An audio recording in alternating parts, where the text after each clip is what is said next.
This episode of Phone Booth Fighting from the Bent Pixel Studios in suburban Las Vegas, Nevada is once again brought to you by Low T Nation. LowTNation.com, Frank, the one stop on the internet that every male listener of ours needs to make. Particularly if they are a mature male, which is the way us old guys like to describe ourselves. But maybe if you're even younger than me, I mean, you could be looking at this as early as your 30s, getting into your 40s, certainly getting out of your 40s into your 50s.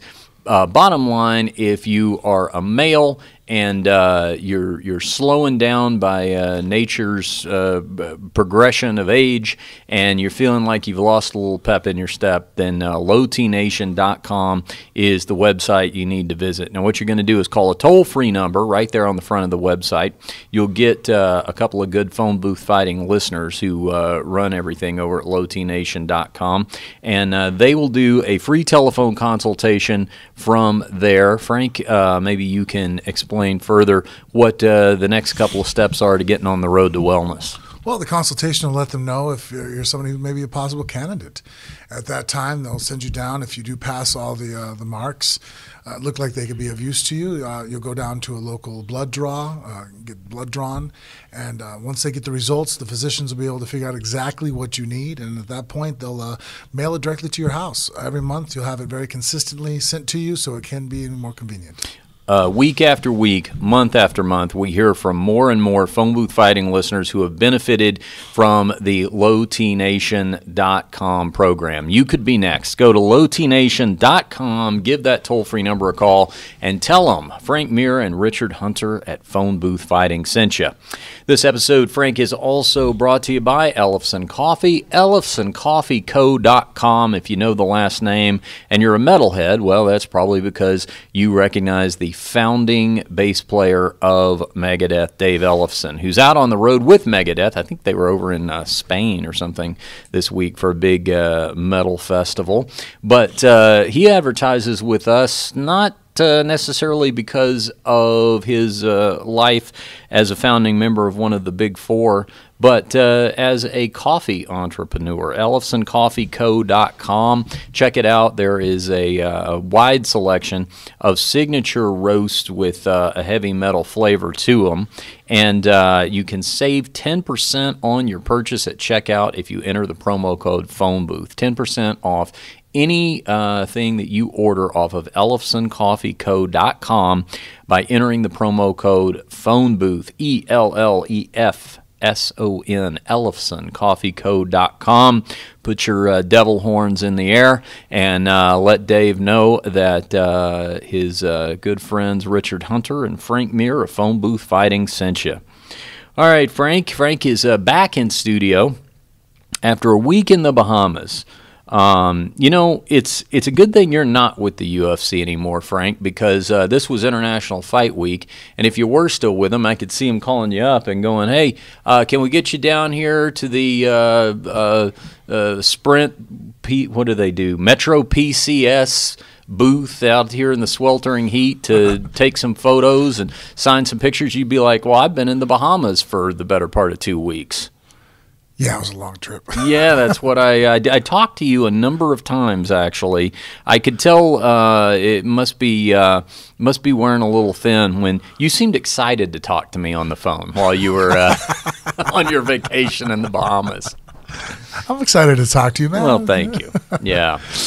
I mean, you know, great being out there on the beach and stuff, but yeah, it was just, I don't know, too long. Yeah. Well, I'll tell you what a difference a week makes in the world of mixed martial arts. The weekend ended up really being historic. UFC 226, of course, the night before was preceded by the Ultimate Fighter finale, the Undefeated season. But it was all about UFC 226 Saturday night at the T-Mobile Arena here in Las Vegas. Daniel Cormier makes history. Daniel Cormier knocks out heavyweight champion Stipe Miocic in the first round. Cormier becomes the new heavyweight champion. He's already the reigning light heavyweight champion. He becomes the 4th fighter in UFC history to hold 2 titles in 2 different weight classes, joining BJ Penn, Randy Couture, and Conor McGregor. And he and Conor McGregor are the only 2 fighters to ever hold 2 titles at the same time. Now, I'll tell you, Frank, I had 2 thoughts going into this fight. One of which was right, which was my prediction of Cormier. Now, I agree with you. He didn't win the way I thought he was going to win. I agree with you on that one. Because the part that I was wrong on is that Stipe has exhibited a lot of power has exhibited power in short space. And I thought that could be something that would prevent Cormier. I would know that he would want to get a hold of Stipe and close that distance, but I thought Stipe's power, in the clinch could be more of an issue. And it turns out that's exactly, we got a highlight here, this is exactly how Cormier knocked out Stipe. Cormier was not afraid to move in, and that's it right there. He went for that collar tie and then a big short right that dropped him. Can we go back and look at it one more time? Maybe there, Mikey? Maybe even a little further. Yeah, there's the collar, trying that collar tie and then drops him. So you like Cormier? First of all, let me ask you why you like Cormier in this, Frank, because you and I really didn't have a chance to talk about it. You know what? I think Stipe has done a good job of out-wrestling guys that are not great wrestlers, but I wasn't convinced that his wrestling pedigree is anywhere near what Cormier's is. That's what I mean. And so that was my thing. And I'm like, well, Daniel's a very smart guy.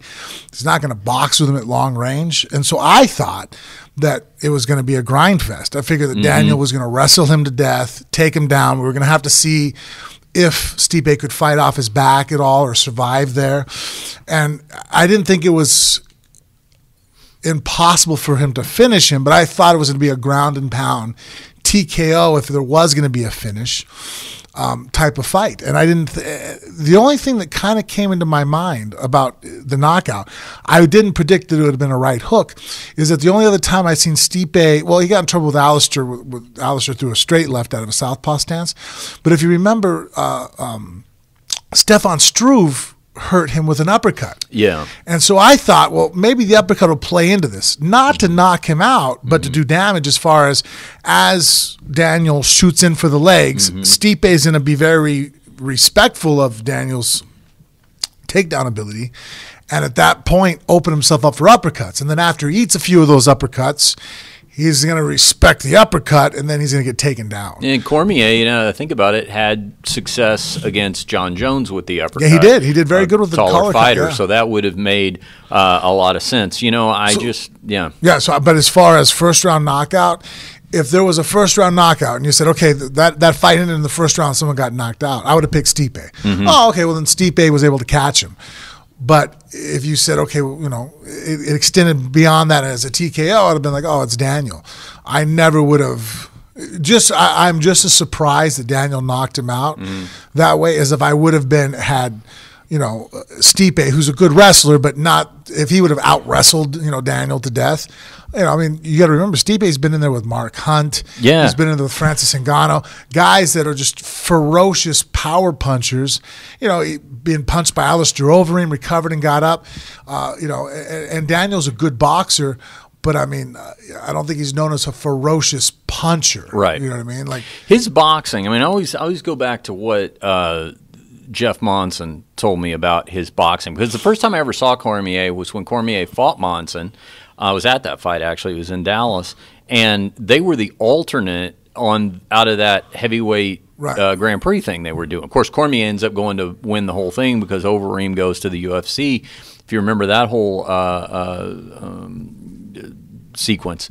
But Monson told me after their fight, he said, I knew his boxing, I knew his wrestling was going to be that good. I didn't know his boxing was going to be that good. He said he's actually really a good boxer. He really is. And that was back in, when was that? 2011. Yeah. He has good head movement. He throws good angles.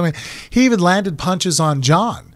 If you watch the fight, he landed a couple shots, uppercuts in the second fight. Even I think he hit John with a punch that knocked his mouthpiece out.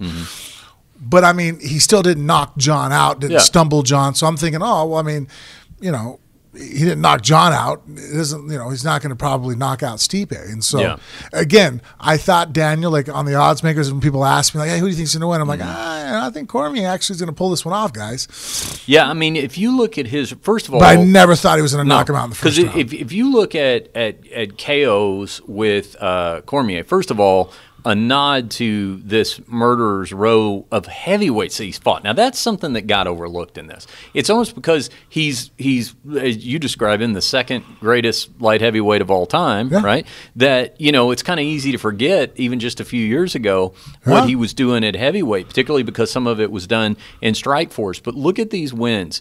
First of all, not only undefeated at heavyweight, never lost a round at heavyweight. Jeff Monson, Antonio Bigfoot Silva, Josh Barnett, Roy Nelson. Of course, then he dropped down to light heavyweight. But if you look at knockouts, to your point of whether or not, you know, you could have predicted a KO, his knockouts and TKOs tended to be over lesser opponents, like you know, there's Dion Starring. I mean, the Rumble Johnson finish was ultimately submission.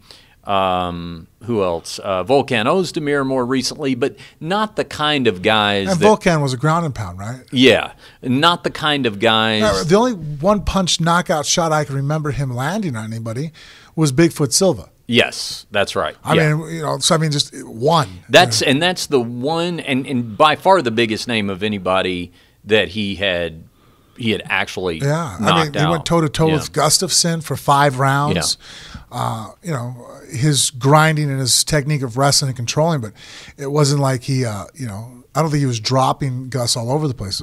Again, I thought that Daniel, because of his wrestling, and again, you know, because I remember even leading up to people go, well, you know, Stipe is a good wrestler. I tried to even like Google and look up some shit. Couldn't find anything on it. I'm like, you know, if someone has a strong wrestling pedigree, it's not going to be hard to find it. You know what I mean? You know, maybe people are better than I am at Google. I mean, someone else can tell me. Have you seen videos of him, you know, wrestling or things that accomplished? I mean, I hear, he wrestled in college. I'm like, okay, so what did he do? You know what I mean?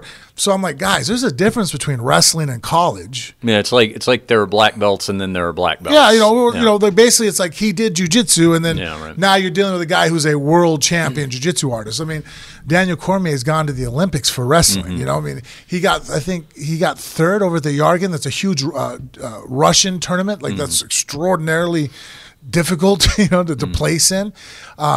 So I mean, he's a high level wrestler. I mean, national champion at the collegiate level. I thought it was going to be a drastic difference in the wrestling aspect of it. Well, there was talk leading up to the fight this week, and some of it was Cormier driven. I mean, he was happy to engage in the conversation about arguing whether or not he had a place in the conversation as the greatest of all time. And it was being pointed out that, well, you know, let's revisit this on the other side of the weekend. But if you become the heavyweight champion, you're going to do something that, as I mentioned a second ago, only 4 people have ever done, only 2 holding the belt simultaneously. And the more I thought about it, the more I thought, you know, it really does get overlooked, I guess, that he was as great of a heavyweight as he was, because we've known him as more of a light heavyweight in the UFC, especially with the 2 John Jones fights. Now, that being said, Mikey, if you got the audio of me talking to Daniel at the post-fight press conference. Give me 2 seconds. Yeah, I did bring this up to him, and I said, you know, now keep in mind, Daniel is swearing up and down that he will retire by the time he's 40.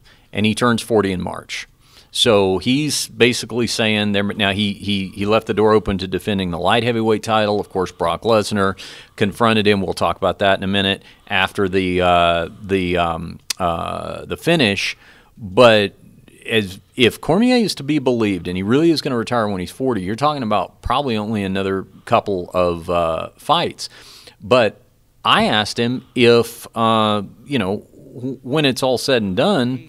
If we have it on the screen. Hold on. I actually didn't pull this one up real quick, so let me give me 2 seconds and I'll find it. Okay. John Jones has to be the elephant in the room. Okay, so here's the thing though about John. Yeah, but I'll tell you this, Frank. It wasn't. I've actually seen a lot of Cormier fights, and it just worked out timing wise that a lot of the ones I attended live were his, and I've also seen both of the John Jones fights, and that was always something that was looming over him. But this win had a whole different feel for two reasons. One, it was out of John's division. It was an opponent that wasn't John. It was a decisive Cormier finish. Certainly no controversy there. And also, because of the Lesnar confrontation, the next thing on the horizon that everybody wanted to talk about was not, okay, now are you going to go fight John Jones? It's, oh my gosh, there's going to be this big money fight with Brock Lesnar. I personally think Cormier could annihilate Brock Lesnar. Yeah, 100%. Right. But, because if you think what Kane did to him was bad, I think it'll be worse from DC. I agree. I think, in fact, actually, those are one of those fights that I would bet my house on. Like, there's no, unless Daniel slips going up the stairs, there's no way he's losing to Brock. But we don't pretend for a second that there's even a reason to debate, well, gosh, should he fight him or should he fight someone? This is going to be the biggest payday of his entire career. And, but John Jones, I guess he was brought up to some degree in that post-fight press conference, but I'm telling you, not only did Daniel not have it on his mind, a lot of the media didn't have it on their mind either, because he's... Yeah, but wait till John fights. When, though? And who? I don't know. Here's the thing. You know what? When we talk about greatest of all times, the reason why there's a debate when you sit there and go, well, Muhammad Ali versus Mike Tyson, they never crossed paths. We don't have a distinct ability to sit there and go, well, they actually fought each other, right? Yeah. Whereas John, as far as inside the octagon, has talked about being one of the greatest of all times. So he's going to be in that conversation. And then if you say, well, Daniel was one of the greatest of all times, he's in that conversation. They fought each other. So you sit there and go, so a kid 20 years from now will be like, hey, what would happen if Daniel and John fought each other? Like, oh, well, here's a video of what happened. John beat him wrestling-wise, and he knocked him out. You know what I mean? So to me, I think that if I was Daniel, I would, if he really wanted to just knock this, if he has a win over John, I think that without a doubt he wins the argument. I couldn't see an argument against it. I'd sit there and go, well, guys, there's nothing you can say that would lead me to believe that he isn't now considered the greatest of all time.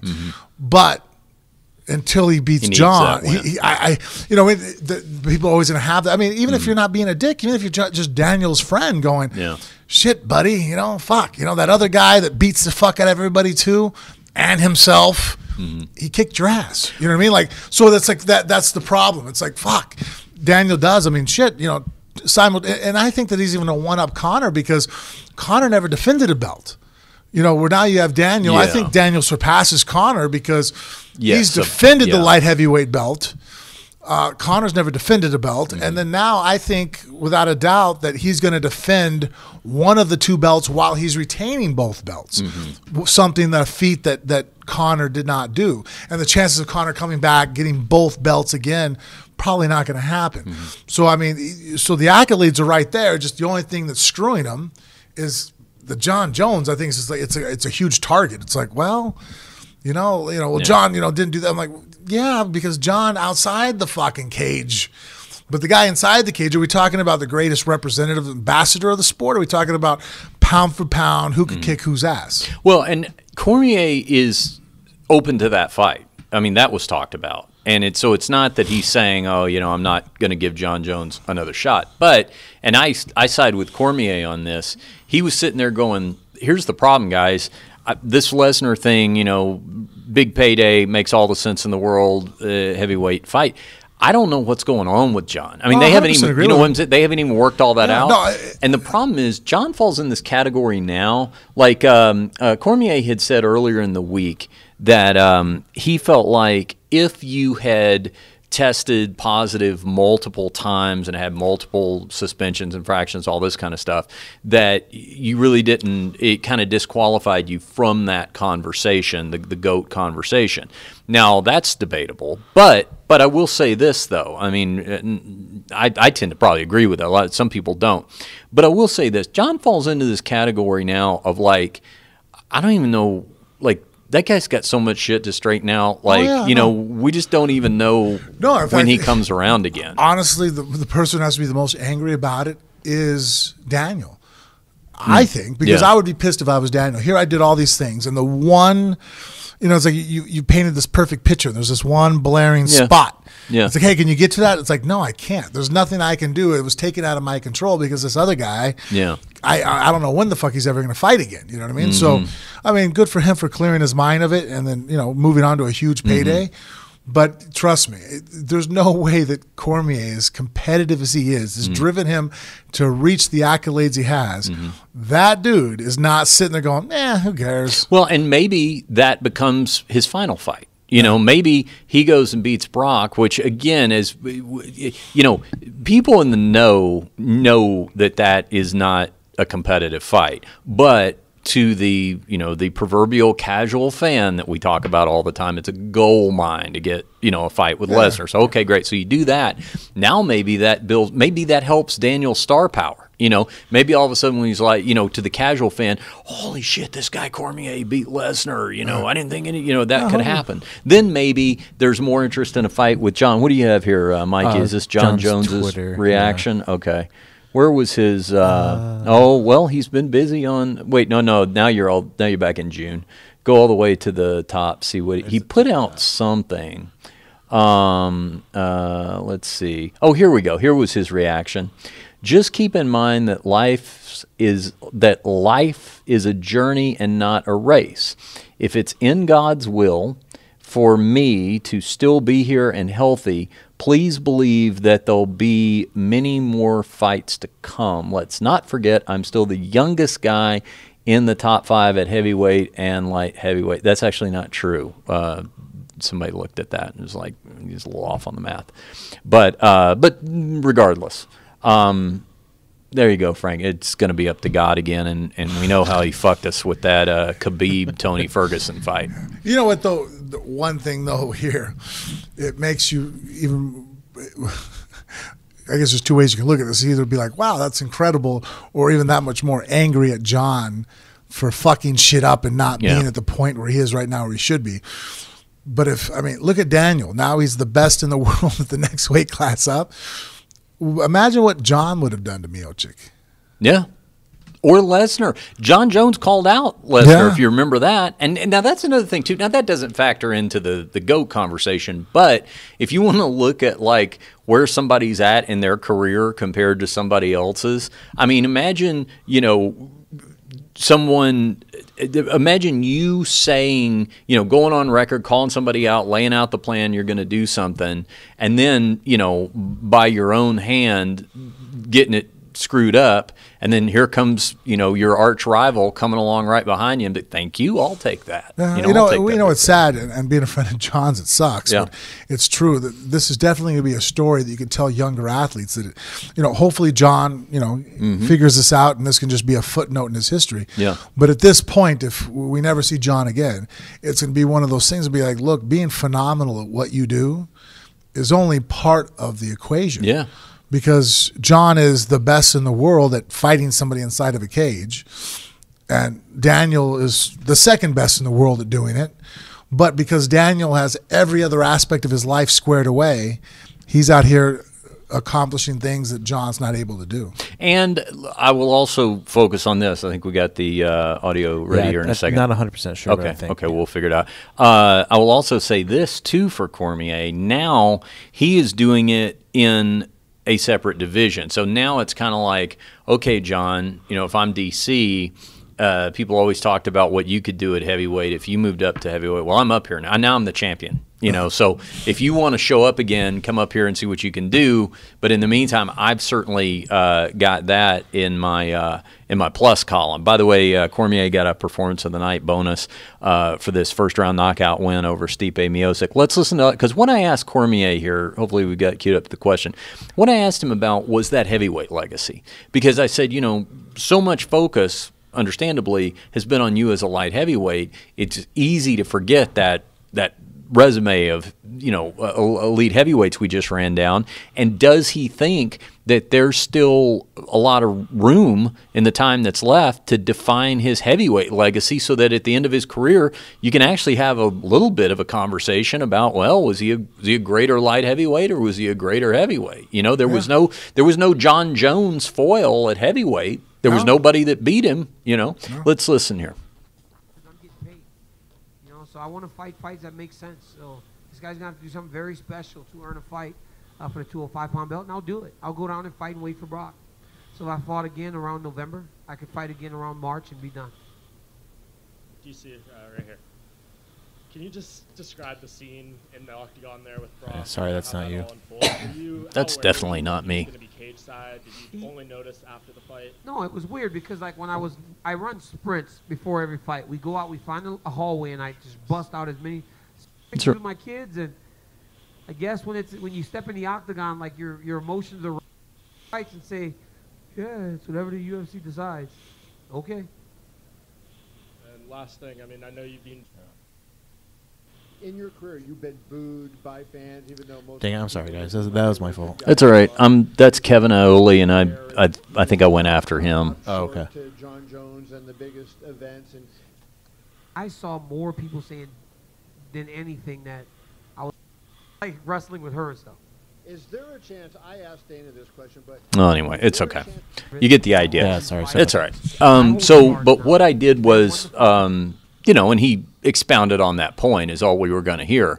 But the idea that, it's kind of a champagne problem to have that you've held the title in one division, and so just a few years ago when he did have a heavyweight title outside of the organization. He was the Strikeforce heavyweight champion, but I just think that's something that it's really brought it back into everyone's mindset. And I think it's important, actually, for his legacy, not only for his legacy, but for the legacy of people that have fought him, like you. Because imagine somebody looks at this who didn't, live in this era and goes, wait a second, light heavyweight champion, how was he able to beat fill-in-the-blank heavyweight, Frank Mir or Josh Barnett, maybe not realizing, no, this guy was a legit heavyweight. This guy was, another thing that was brought up, too, I'll get your thoughts on this, was his weight. Because he went into the fight heavier. I think he was 245, 246 or something like that. And he was asked, okay, are you going to continue to carry this extra weight? And he brought up, he said, actually, I'm not carrying that much extra weight. He said at light heavyweight, by the time I come in the cage, I'm 230, something like that. So, I'm a little heavier, and it worked. He said they were originally planning on cutting the weight, but he was knocking out opponents in camp, and so they just kept the weight on him. But I guess that's kind of deceptive, too. Like, people think 205, they think John Jones 205, right? Yeah. Yeah, true. Yeah. So anyway, that's the night for Daniel Cormier. Now, as we talked about, Lesnar comes in the cage. They make the fight. Now, here's the story on Lesnar. He just re-entered the USADA testing pool last week. So it's 6 months. The first time he could fight, I think, is January 8th. So that's the soonest they could make that fight, and who knows what happens between now and then, because Brock is notorious for popping up over here and then popping up back at the WWE, and maybe they make him a big offer to stay over there. I mean, who knows if it even happens? Yeah.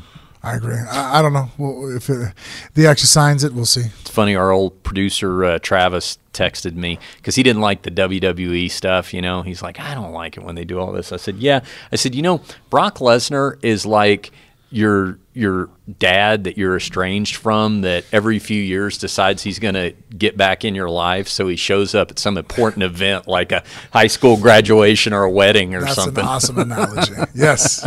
Yeah, because he's came in before and then, and signed with the, and I think he takes advantage of these opportunities. Sure. The UFC is so starving to have him, lets him walk into the cage and get the publicity of challenging and pushing the heavyweight champ now, and he can just roll that right back out and go back into pro wrestling, and just things that still keep him relevant. The co-main event. Now, of course, the co-main event originally, Frank, was supposed to be Max Holloway and Brian Ortega. That was the fight I was most looking forward to, and Holloway had to pull out of the fight with concussion-like symptoms. We'll talk about that in a second. But the co-main became the former feature bout, heavyweight attraction, between Francis Ngannou, number 1 ranked challenger, who was coming off of a defeat to the then champion Stipe Miocic, and everybody's social media favorite, the Black Beast, Derek Lewis. Frank, this was one of the most lethargic fights in heavyweight history. It was so bad. Ngannou landed 11 significant strikes in 15 minutes. I don't. If either one of them broke double digits in significant strikes in any of the rounds, it wasn't by much. It was thunderous booing in the crowd. It was I scored the fight 30-27 for Lewis just because he threw some leg kicks. Ngannou looked gun shy. I mean, he just looked timid. He looked like he was waiting for he wanted to counter. And because Lewis wasn't coming with a lot of offense either, boy, it was a rough 15 minutes. Now, there were apologies all around. Let's hear, I guess, here's what Francis Ngannou put on his Instagram. I am not proud of my last performance. I've carried my fear from the last fight to this one.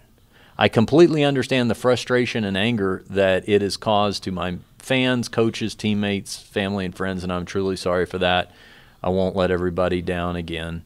Well, that's a candid admission that, hey, I was still screwed up from the Stipe Miocic fight.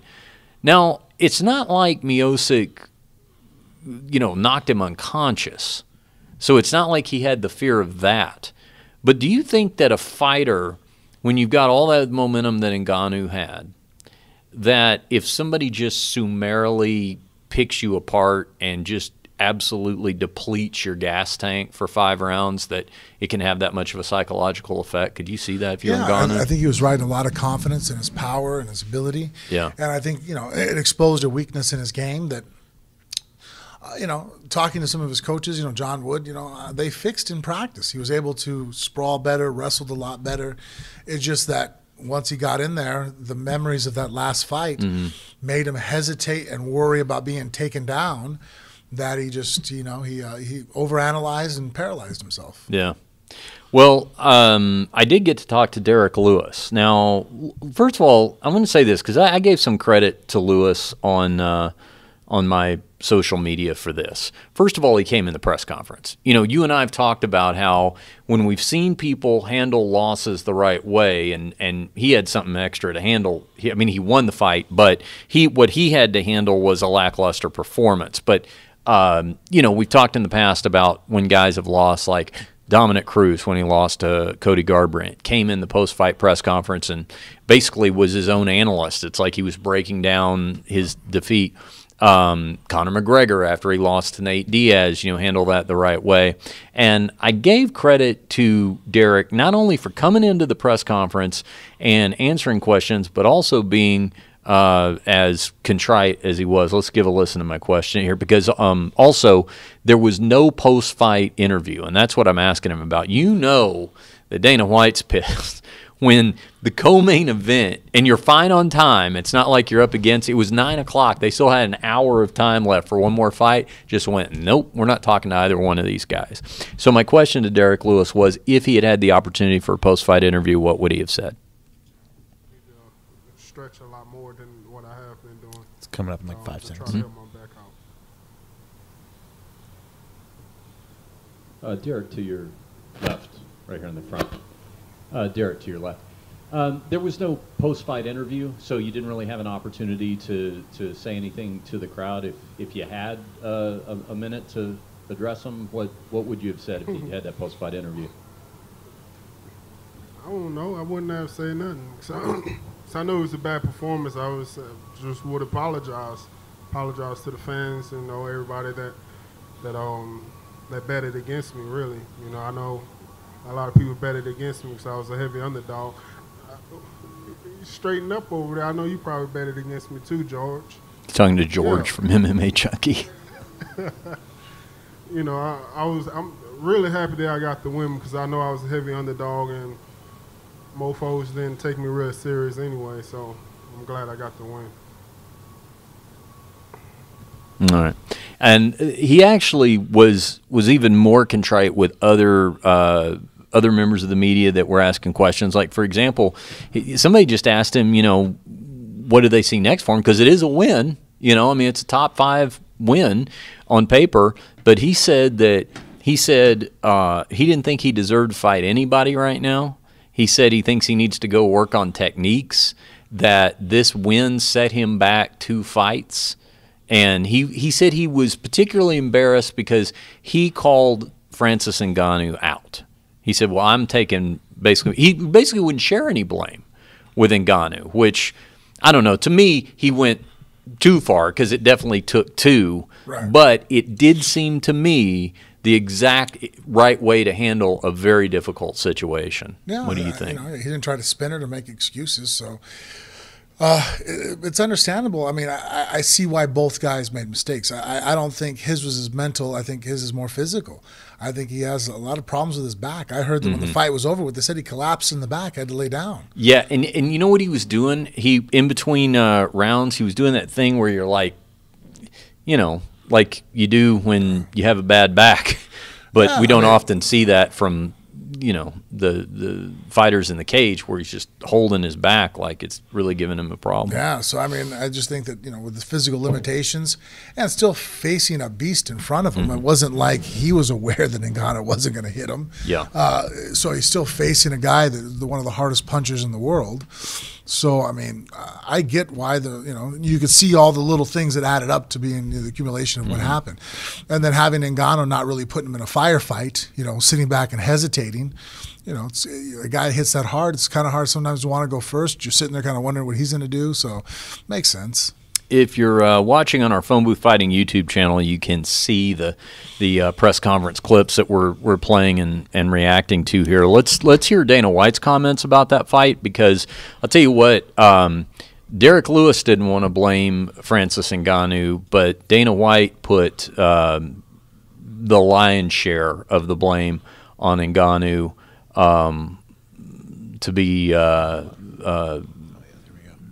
to be polite. I mean, he basically was very forthcoming about not only his displeasure with Ngannou, but problems he was having with Ngannou prior to this. Give this a listen.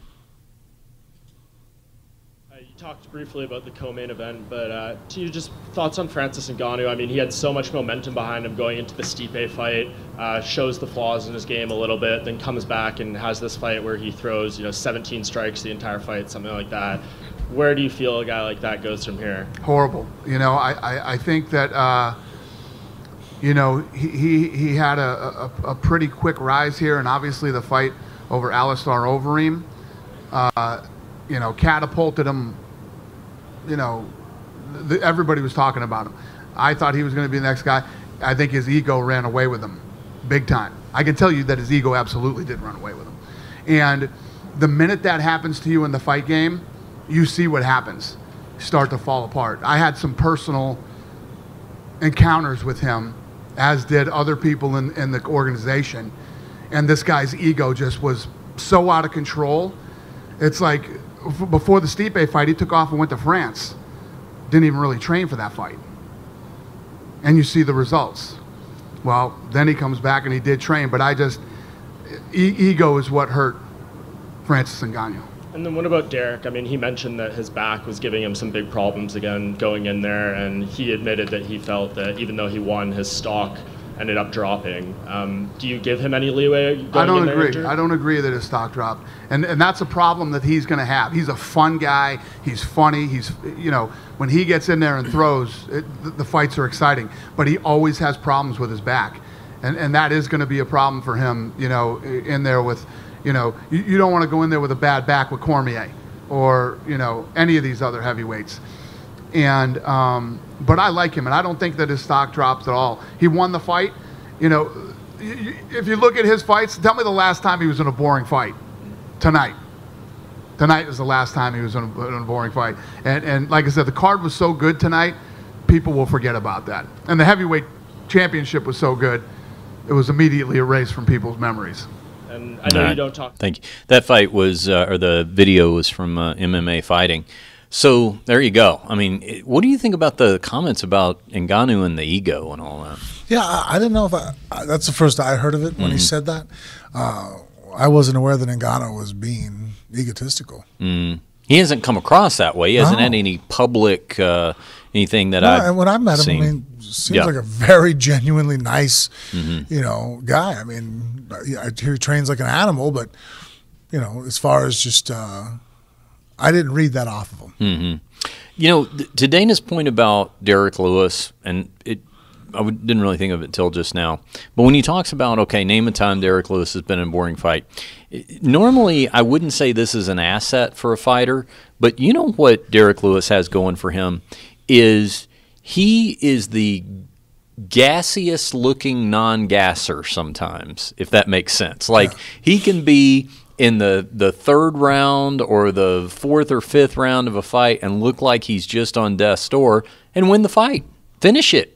I mean, that's what happened in the Travis Brown fight. Remember that? I mean, he was grabbing his stomach. He doubled over from a front kick. Yeah, and then knocked him out cold. Yeah. He did that in the Tibura fight too. So it's like, that's something that. He was getting wrestled to death in that fight. Yeah. So that's something that Lewis, I guess maybe he's got a little equity in the bank with that sort of thing. Yeah, you know what absolutely. I mean? I mean, one bad fight's not going to define you. And that's the good thing is that he's had enough. This would have been a nightmare if this was his debut. Right. The working man's fight prize goes to Mike Perry and Paul Felder. Perry decisioned Paul Felder, split decision, in an action-packed bloodbath. This fight came about because Paul Felder was supposed to fight our buddy James Vick, the Texecutioner. Texecutioner now is going to fight Justin Gagey, which is a more high-profile fight for him. In fact, I think that's a main event on a fight night card. So, understandably, Vick wanted to take that fight. Felder was left without a fight. He took this fight with Mike Perry, and Felder moved up to welterweight for the fight. I actually thought, it was a tough fight to judge, but I could also see Felder winning the fight. It was that close. But, Felder, and we're going to hear some audio of me talking to Mike Perry in a second because Perry has switched camps. He's gone over to Jackson Winklejohn. But Felder, first time I saw him fight, it did not surprise me that he had trained with Donald Cerrone because there was something about... There was just something about his vibe, like something about his work ethic, something about his grit and his meanness and stuff like that I could see those two really gelling. And now that I see him jumping up in weight class on very short notice to stay in a fight and he just wants a fight and everything, that's another thing that reminds me a lot of Cowboy. I don't know that Felder, we can't honestly say at this point that he's going to end up having the career of Cerrone. We'll see, but I'm just drawing a couple of similarities there that I think are complementary to him. All right, here's do we have the Perry audio? Now, Perry has moved to Jackson Winklejohn, and I asked him about making that transition because I don't know if you remember, Frank, up until his last fight, Perry had his girlfriend in the corner with him, and I don't think, I could be wrong, but I don't think she was really like a mixed martial artist. I could be wrong, but that didn't feel that way. So anyway, he's traded up, not in the hotness category, but in the knowledge category with Greg Jackson. So let's take a look here.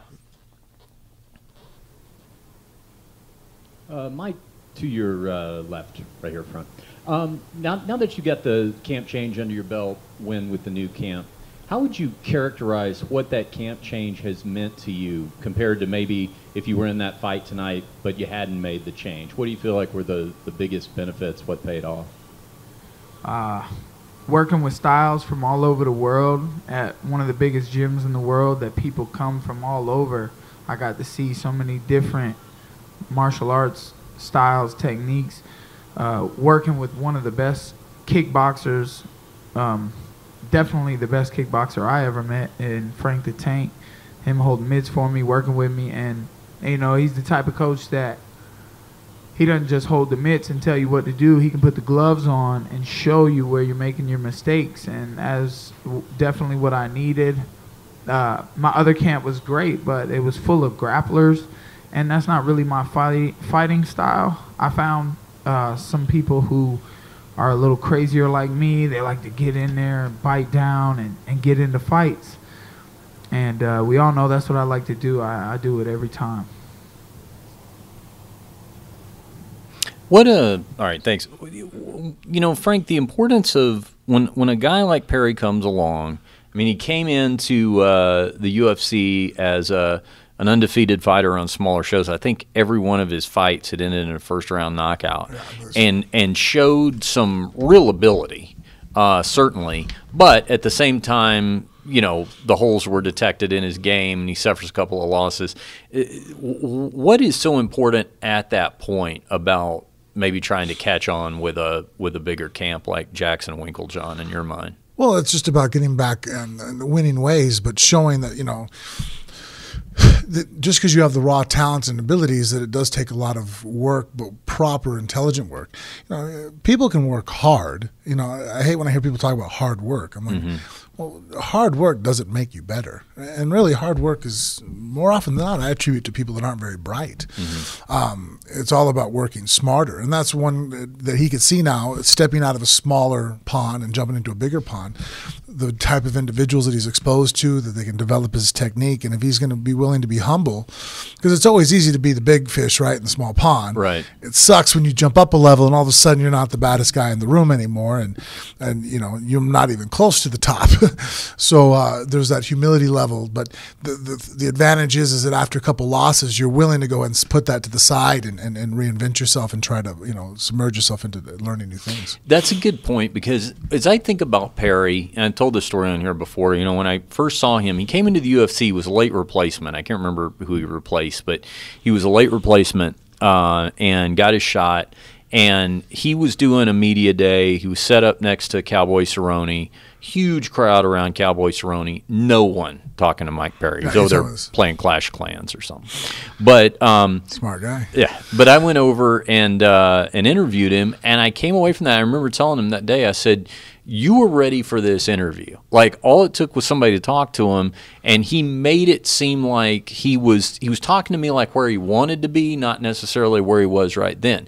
But the downside of that, and you just pointed this out, is if you've got all of that confidence in yourself, but then you get there and you're like, oh, this didn't come quick, then sometimes people just flame out. There's a real level change right there, isn't there, where you have to go, okay, I belong here, but with new levels come new challenges, and I have to recognize the fact that I'm getting checked here a little bit, and I gotta. There's a graph one time I saw on the internet, and I saved it on my phone, that really made me go, shit, that is so true. Where it talked about confidence and experience, and it showed that the person who has very little experience, his confidence was like through the roof. It was a 10, but 1 on experience. Then as the experience on the horizontal line started going to 2, 3, 4, 5, the confidence started dropping. Until all of a sudden, he's halfway through, and it's like his confidence is an ultimate low. And then with more and more experience, the confidence starts to rise again. So it's kind of showing that, like, the guy who's at the end of the journey is just as confident as the guy at the beginning. It's that middle part you have to fight through. Yeah. Let's talk about Max Holloway for a second. Now, he had to pull out of this fight with Brian Ortega. It was supposed to be the co-main event for Holloway's featherweight title shot, a striker against one of the real elite jiu-jitsu practitioners, certainly of the younger breed here with Brian Ortega. And that fight got canceled. And it was canceled, still not a lot of explanation about this, not definitive. I can tell you a lot of media guys, when we were sitting around in our secret meetings and stuff. We're all huddled up going, what did you hear? What did you hear? You know, what's your theory? It can't just be that these symptoms came on out of nowhere. But there was a particular video, Frank. This was on UFC Tonight. It was Michael Bisping interviewing Max Holloway. Now, this was earlier in the week before he pulled out of the fight. And tell me what you see with the way Holloway's talking here, because it was so alarming to Bisping that Bisping actually commented on it after the video interview, like, "Hey, I don't think something's right here. Let's listen." This fight, so it's huge.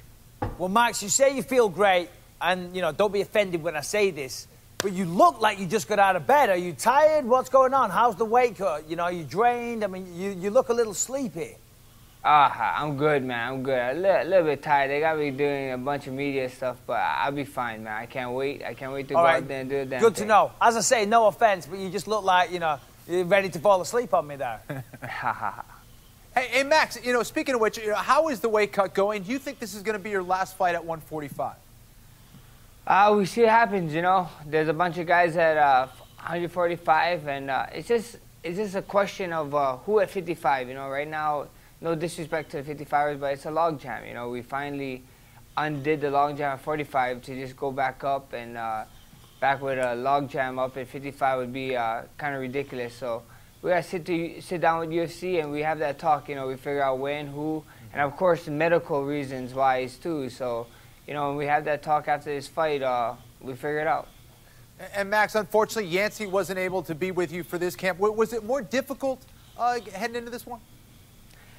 Not at all. It's kind of depressing that I can't have my right-hand man. He was there the whole camp with me. And then when I was doing some tour in NYC for the media, we had the text saying that he won't be able to make it out. I was kind of sad, but everything happened for a reason. He'll be back, and I can't wait.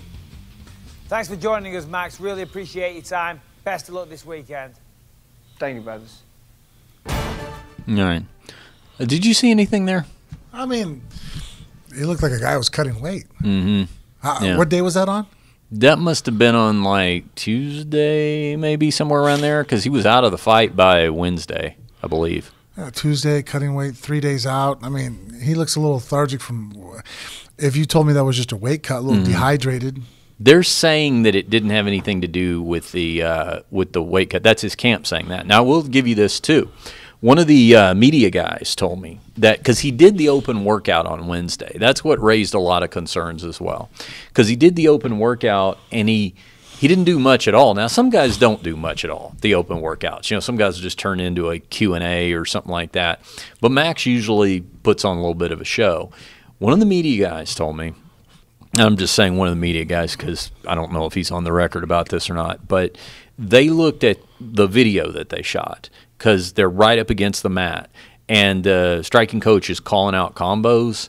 Max not even throwing the right punches.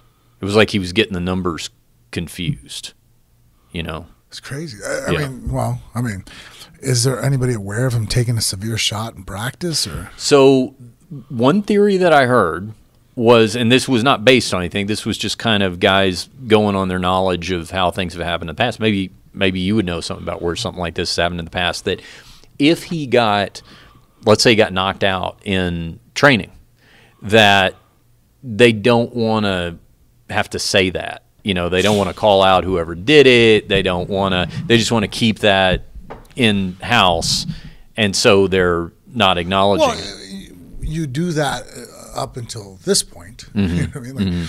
But, once that, something like this occurs and now he's taken out of the fight, then an explanation would help, alleviate a lot of the fears that other people are going to be having. Yeah. Because if you don't give people a reason, they're going to start digging for a reason. And that's exactly what everybody's doing. And I wouldn't want to have a doctor digging in my head. Yeah. Or anybody who's fought for any length of time. Yeah. I mean, I think a lot of people kind of probably feel that way. It's like, look, I'll go and get a general checkup, but I'm pretty sure if you look hard enough on anybody, we can find something wrong with you that you can be depressed about, Yeah. And as a fighter, if something comes up, some kind of weird abnormality that maybe they wouldn't have seen otherwise, that is probably, look at poor Dan Hardy. That whole wolf heart syndrome shit that he has, right? The guy has nothing wrong with him, as far as he obviously can push himself to some very hard limits. He's been in some of the toughest fights I've ever seen in. Yeah. His conditioning, his heart rate. I've been up in the mountains and ran with the guy. The guy is fucking in phenomenal shape. And they said, the people that, have this syndrome, if you push them too hard, they could have a heart attack. I'm like, well, I think that he's proven that he won't have a heart attack, but because they looked at him hard enough, they found this and it retired him. Yeah. Yeah, and Dana did say after the fight card that Holloway, there was no update on him, but they're going to be very careful about it, and they're not planning to have him fight anytime soon. This isn't a deal where they're like, all right, let's get it rescheduled for next month or something like that. So hopefully it doesn't end up costing him his title or something like that, or have to. Who knows what it is? I mean, there's all kinds of different stuff that people can have. Yeah. That could cause, shit. Yeah. I hope it's nothing more serious. Well, me too. I mean, hopefully it is within the realms. I mean, not hopefully. Something like a concussion where some time off or just, some proper healing can help alleviate the issue. But, they dig deeper and they find out he has something awful. It's like, whoa, he was, it was the first signs of stage whatever this, I mean, I don't even want to, name something just to jinx the shit, Speaking of that type of evaluation, we could jump to this real quick, Mikey. Did you see that Chuck Liddell and Tito Ortiz faced off at the, was this the World MMA Awards, I think? It's interesting that they faced off, Frank, on the red carpet in front of the UFC backdrop. And keep in mind, this is Oscar De La Hoya is going to be paying these guys to fight for a third time. No date set yet for this, but it is it's going to happen. Here's the video of the face-off. Is this? Oh, hold on. I think that's what I'm looking for right there. Yeah. Do we have audio here? Oh, it extends a little more now. Jim. Times have fucking changed, partner. Good luck. Yeah, me too. What do I get, Rod?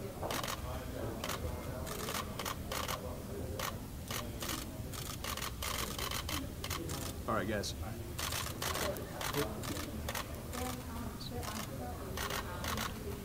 Don't train too hard, dude. Want to make sure you make it there.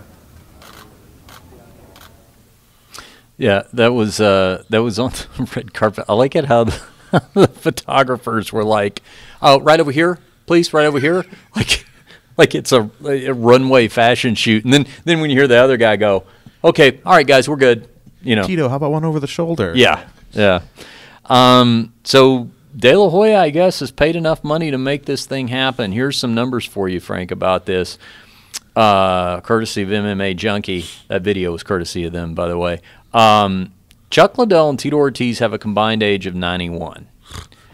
Liddell is 48, and he last fought 8 years ago. He lost 5 of his final 6 fights. Ortiz is 4-3. Of course, he has recently fought in Bellator. He won 3 of his past 4, but before he unretired and signed with Bellator, he went 1-7-1 in his final 9 fights in the UFC. I know we've talked about, I think when it came up with Chuck before, you were saying, hey, let's see if he gets clear and all that kind of stuff. What are your thoughts now that it actually appears that it's going to happen? Hey, you know what? If people are going to pay to watch them fight, I mean, they were 2 legends of the sport. More power to them, to be able to get a payday and go out there and compete.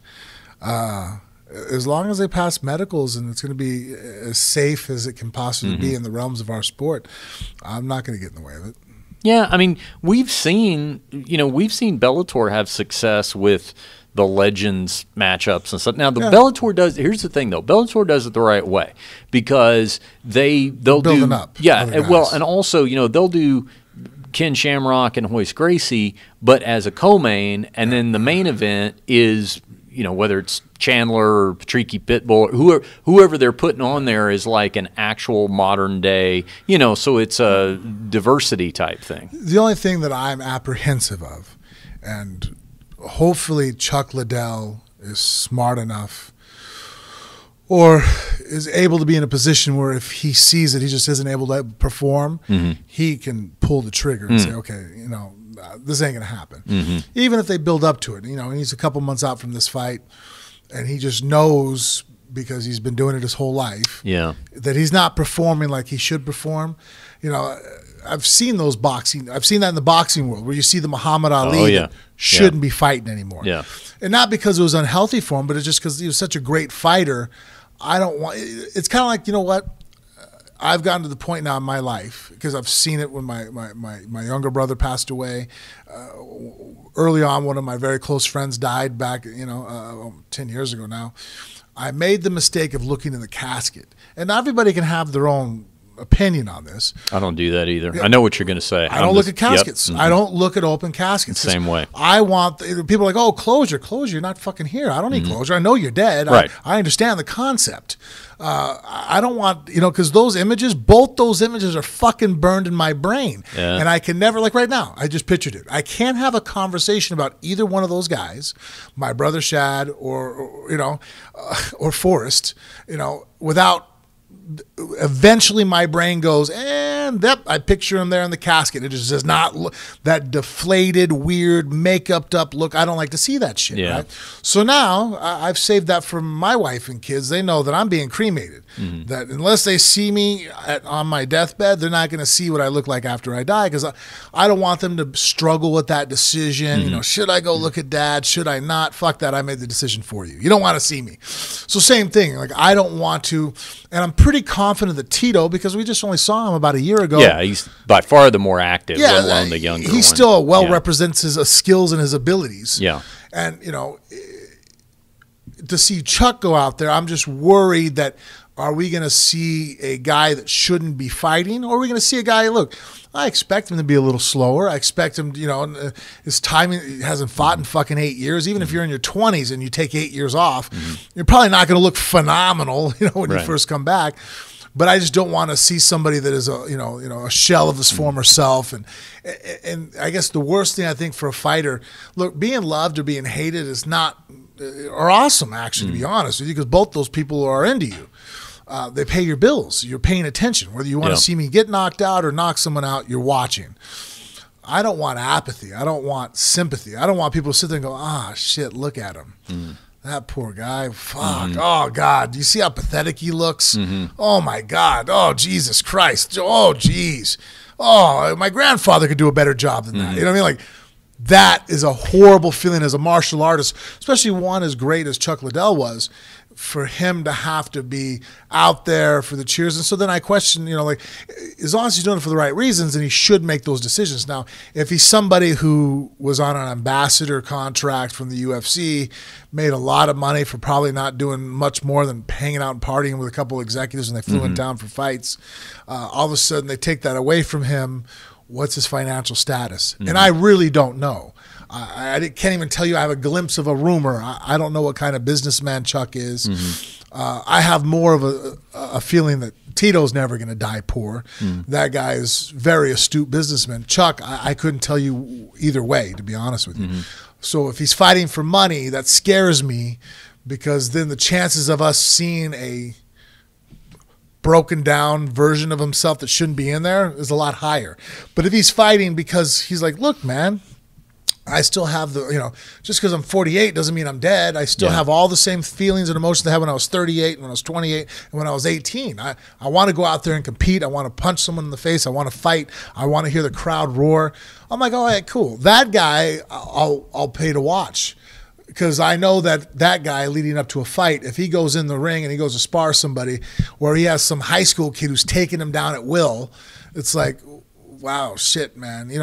That guy will go, I don't got it anymore. Yeah. He'll pull the trigger. But if that guy's fighting for money, he's going to sit there and go, fuck, I don't have it anymore, but it doesn't matter. I got a fucking bill on the fucking horizon that I got to take care of. I got kids. I got a wife. What am I supposed to do? And that scares me, because then that to me is the recipe for disaster. And see, I can adjust my expectations. Yeah. If somebody can clear the medicals, and if somebody, like you said, if they're not being matched up against the 22-year-old collegiate wrestling phenom or whatever. If it's something that is appropriate, and at least on 2 other occasions, this fight was appropriate. We have it in other sports. I mean, think about it. Even yourself. Yeah. You go to a jiu-jitsu competition, we have a 35 and older class. We have a 40 and over class. Right. Shit, I mean, I was just talking to Jose Canseco. They have a league for the baseball, softball guys that all these former baseball players play in. He goes, oh, next year I could be in the senior where I'm in the 55. So men still have the urge to compete, and I'm okay with that. I mean, I understand that. Shit, I still have the urge to compete. I don't think that it's like, it's almost like, I know that shocks people, like, oh, he's 48, he still wants to fight. I'm like, hey, your grandparents probably still fuck too, right? You know what I mean? Like, hate to break you the news, but all of a sudden when you hit 60, it's not like all of a sudden pussy just becomes unappealing anymore. Fuck, man, now that they invented Viagra, look, I mean, the fucking, all those old people are killing each other in there. Yeah. You know what I mean? Like, so you're saying some old guys still get hot when they see an attractive woman. Chuck Liddell still gets hot when he sees Tito Ortiz. Yeah, that's what you're saying. He sees guys hitting the bag, he moves around. No, honestly, he still has the same ambitions and draws. Now, some people can appease that competitive itch. Some guys sit there and go, you know what? I don't want to go out there and embarrass myself. I don't want to go out there and get hurt. And that might weigh it out. Not that they don't still maybe have the urge to go, man, I wish I can go out there. But they're like, yeah, but my knees, my back, my shoulder, my hands. No, you know what? I'm not going to do it. It all comes together. The factor that pushes that guy over, though, it's like, yeah, but I'll give you $500,000. All right, fuck it, let's do it. Really? You're going to strap up and do it anyways? Fuck yeah, I'm going to. Let's go. So that scares me. Yeah. Well, we'll see when the time and date is announced. And, I don't know. I'll tell you another thing I hope they don't do, too. And not that they probably won't matter in terms of, I don't know, they're trying to do this on pay-per-view or whatever. I guess they are. I don't want to see Golden Boy do the boxing model, the boxing pay-per-view model, where it's this fight as a main event and nothing worth seeing on any other fight on the card. How many boxing matches over the years have you seen like that? That's all the boxing matches. Yeah, and I just hope that and there's not a lot of free agent talent available because they don't even build shit up, man. Boxing is the worst. They are the building worst guys up. Yeah. I remember when I watched Pacquiao fought Mayweather, right? I'm used to, because I've been trained that way, because that's how boxing is, I was going to just turn the channel on when it was time for those fuckers to fight. Somebody happened to fucking put the TV on early, and I'm sitting there and I look over and I see this fucking blonde kid just fucking slapping the shit out of somebody. I'm like, holy fuck, who's that guy? It's Lomachenko. Now the guy that like I'm obsessed with as a boxer is like, holy fuck, I see the guy's name, they're talking about, I'm watching. I Google the guy. I'm like, holy shit, this fucking guy is a phenom. Why have I not heard of him? Did no one want to tell me about this guy? It's like, they're the fucking worst at marketing shit. Yeah, that happens a lot. So hopefully, if they're going to do it, it'll be done as right as it can be done. Also, just a couple of quick notes here to finish out the UFC 226 card, Frank. Anthony Pettis submits Michael Chiesa in the second round. Pettis had previously lost 5 of his last 7 fights. He gets a performance of the night bonus for this, and I think more importantly, Frank, looked like Anthony Pettis. You know what I mean? And against a quality opponent, too. Chiesa was top 10, wasn't he? Yeah, I believe so, if not right on the cusp of it. But here, I'll check that. But, yeah, here's a little highlight here. But, Pettis really needed this win. He needed the win, and he needed to look good doing it, I think. Yeah, it was starting to get to that point where... Yeah, you just wondered. We were just wondering what was wrong with him. He's throwing some of these Showtime-style kicks. Yeah, Pettis came in ranked number 12, nice and Chiesa was ranked 9. Yeah, top 10 opponent. Nice arm in. Yeah, this is the triangle. This is the finish right here, I think. Beautiful technique. Yeah. Pulling down on the shin, turn the corner properly, now he's going over the arm. You look great. It reminds you of, the days of submitting Benson Henderson back when Benson Henderson, Yeah, a nice right hand to set it off with, and then being, taking chances, being explosive. That's something about his style that I think has kind of hurt him lately. Now that I just seen him do that, I was like, oh, that's reminiscent of the old him. taking chances, just being explosive, because he is really a phenomenal athlete, and he's so versatile as a striker, and that I think that's what made him dangerous. And I think fighting more conservatively when he started getting those losses actually only helped, funnel it even his problems to a greater degree. Yeah. Yeah, so it was good to see Anthony Pettis back in true form. Khalil Roundtree, former Ultimate Fighter contestant, TKO's Gogen Saki, the Turkish, highly decorated Turkish kickboxer, 1 minute and 30 seconds into the first round. This was a major upset. Oh, you got it here? Okay. Let me see a little bit of what happened here. Yeah, this one was a big upset.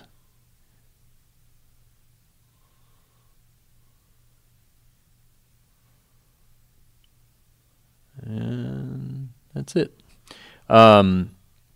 Roundtree got a Performance of the Night bonus for this, by the way. So they're stopping fights too fucking early now. Oh yeah, you'd given a little more time there? Yeah. That was referee Jason Herzog. He was at Big John McCarthy's command class. Well, John and I don't see eye to eye on this whole stoppage thing. No. Yeah, yeah. Fuck fighter safety. I went to next time we have John on, we'll talk more about this. But if you heard him on with us the last couple of weeks, I actually went and audited some of his command course that he does once a year for the judging and refereeing. It was really cool. I wish I could have seen more of it, but I was spread pretty thin with all the UFC media obligations. But it was very cool. It was like an intensive 3-day course. He had Jason Herzog up there. He had Mike Beltran up there, who, by the way, before he demonstrates techniques, tucks his mustache into his shirt. I always wondered how he trained with that. Mike Beltran. Yeah. No, yeah, he refereed me in my last match. Yeah, because, either whether it's a gi or a rash guard, but the thing is, the mustache is so long, it's like ponytails. I mean, it comes down to his waist. Yeah. So he's just like, oh, hold on a second. He just grabs his mustache and stuffs it in his shirt before he could, demonstrate something. Tie it up. Yeah, he probably could. He could probably do a man bun, but with his with his mustache, Mike. It's a good point. Too funny. Also, Paolo Costa remains undefeated. TKO's Uriah Hall in the second round, a Performance of the Night bonus for him. You know what, Frank? This guy Costa, who came into the fight ranked number 10 as a middleweight, defeats Hall, who was ranked one spot above him. Costa's coming along at the right time for Brazil, I think, Frank, because, after all the legends of Brazilian mixed martial arts, a lot of them are either retiring or in the twilight of their career. And, now all of a sudden you got a very exciting prospect coming along. Yeah, he looked menacing against Riggs last time I think I remember watching him, and then this one. Yeah.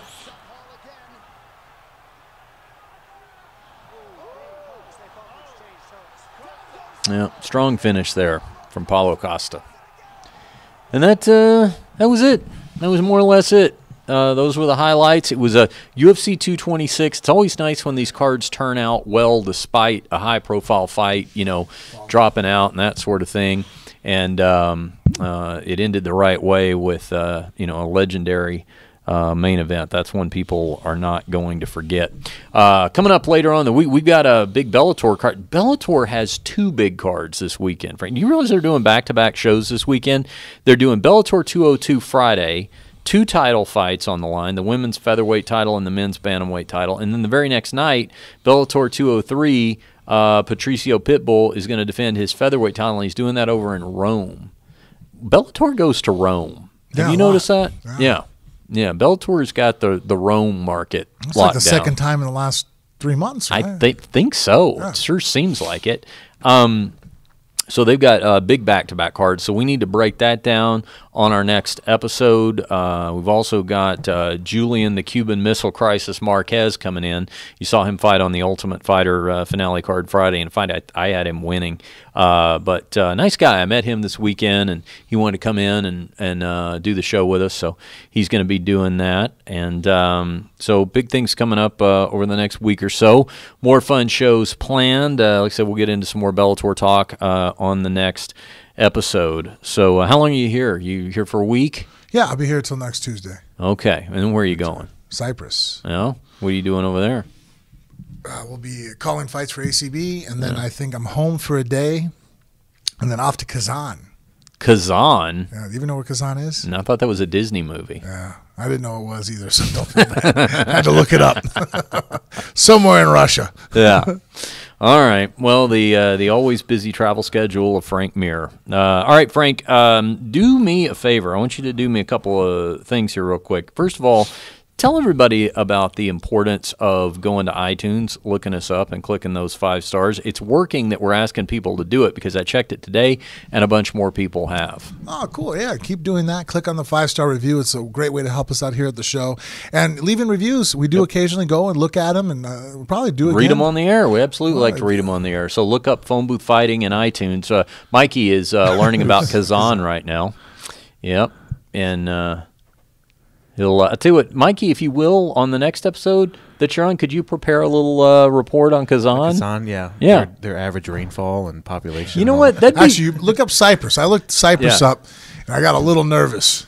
Actually, that would be funny. We should do that with Mikey. So, like, when you're getting ready to go somewhere for ACB, reports you don't know anything about where you're going, and we throw it to Mikey to give you a Cliff Notes. So I'm going to Limassol, Cyprus, and I didn't know much about it, so I Googled it. And the first thing on the news feed was, a bomb went off. Uh-oh. And I'm like, oh, shit. Yeah, there's like because of this Turkish and Greece fighting over the area. We have northern Cyprus, and then there's this Muslims and Orthodox. And this. Yeah, it's like in the Mediterranean Gulf there. Yeah, so there's some unhappy people with each other. Yeah, that's in the definitely. In the I always circle love of having the my zone guns you taken wanna away from me avoid. and sent where people are pissed at each other. Right. Are you going to... That's what I'm working on my stand-up act. Keep them laughing. That's good. Actually, no, have you written that down? That's a good note. You like that? Yeah, that actually... No, that was just off the cuff. No, remember that. Keep them laughing. Keep them laughing. If I can't shoot you, I'll make you laugh. Yeah. Are you just accumulating so many air miles that you'll never have to pay for another plane ticket the rest of your life? It does help out. Like when we went to... shit, where did I just go? The Bahamas. Yeah, thank you. Nassau. Yeah, no, I was able to pay for points, get us our flights there and back. Yeah, that's nice. All right. Also, the Amazon banner, Frank. More people have been using that. That's very helpful as well. That Amazon banner right there on the front of phoneboothfighting.com. You keep telling me if I'm going to shop on Amazon, I need to go to phoneboothfighting.com and click through that Amazon banner. Why in the world would you have me do that? Well, fucking Amazon's awesome. You don't have to leave your house and you get to buy shit. And then when you buy that shit by clicking on our banner, a small percentage comes back to us here at the show at no extra cost to you. So it's a great way to help us out by really only one extra step. Click through our banner on our webpage. Tell them how to follow us on social media. Facebook, you can find us on Phone Booth Fighting, on Instagram, Phone Booth Fighting, Snapchat, Twitter, it's Phone Booth Fight. That's it. We're starting to. I'm trying to do more Instagram stories too. By the way, on Phone Booth Fighting. I don't know Instagram story. Yeah, no, we got to do a tutorial at some point on that. I still don't know how to do Snapchat. I know. Well, it's all right. We'll just focus. Someone was talking to me the other day that you can actually talk to people on Facebook. Yeah, you can call. Yeah, you can call them like with the messenger. Yeah, it's super weird. Yeah, it was fucking new to me. Yeah, it's weird because there's so many different ways to reach people. Do you remember the days of when there was the day when you only had the landline, but then there was the pager. Then there was the cell phone. Then there was the fax number. I mean, I remember at one point, people would have a business card that have 6 different numbers on it, and it's kind of gotten it. But then it all trimmed down to a cell phone. Like I only have a cell phone. Social media is that same way now because it's like there's 7 different ways. We were actually, Frank and I were doing some business stuff while you were in the Bahamas, and Frank was hitting me up and he's like, hey, have you heard from, it was actually David from Gimbaru, and you're like, hey, have you gotten the stuff from him? And I'm like, no, I hadn't heard from him. He goes, oh, well, he's on WhatsApp. And I was like, oh, okay, shit, I don't check that one all the time. So, I find him over there. And you don't have it send notifications to you? I do now. I just didn't have that checked. But but it's like, there's like 6, 7 different WhatsApp's a huge one now, man. With. Especially if you do, especially as international as I am. Shit, I don't know what I would do without WhatsApp. You'd have some expensive-ass fucking phone bills. All right, well, we will reconvene here in the Bent Pixel Studios for the next episode before Frank has to take off again. We want you to join us, and in between now and then, do us one favor. even though we already asked you for a couple, and that is tell a friend. Tell a friend about this phone booth fighting show. It is free. It is twice a week for you guys, and that's how we're going to grow it organically, one listener at a time, and by you guys referring us to your friends. So for Porno Mikey over there doing a great job of producing and educating us on the country of Cyprus. And for Frank Mir, I'm Richard Hunter, and we'll see you right back here next time on Phone Booth Fighting.